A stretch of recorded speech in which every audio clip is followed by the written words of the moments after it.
কাল থেকে শুরু হয়ে গেছে সায়েন্স সিটিতে ইন্টারন্যাশনাল মেগা ট্রেড ফেয়ার। গত বছরের মতো এবছর আমি গিয়েছিলাম বিকেলবেলা। আমি তো দেখে খুব খুশি যে কত রকমের স্টল বসেছে।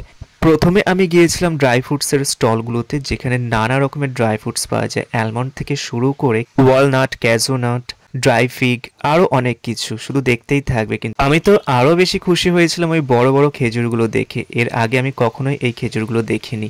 মাত্র দুটো খেজুরের দাম নিয়েছিল ১০০ টাকা। তারপর আমরা কিনেছিলাম মিক্সড ড্রাই ফ্রুটস।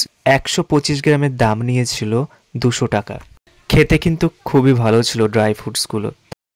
তাছাড়া আরও অনেক রকমের মিষ্টি বিক্রি হচ্ছিল, যেগুলো আগে আমি কখনোই দেখিনি আর খাইও নি। তারপর আমরা চলে গেলাম সেইখানে যেখানে ওই মিষ্টিগুলো বিক্রি হচ্ছিল।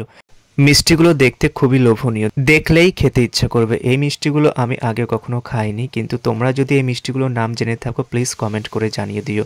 তাছাড়া আরও অনেক কিছু উঠেছিল, যেমন কাঠের তৈরি পুতুল, হাতের স্টিলের বানানো জিনিস, অনেক কিছু। খুব খুশি হয়েছি গিয়ে।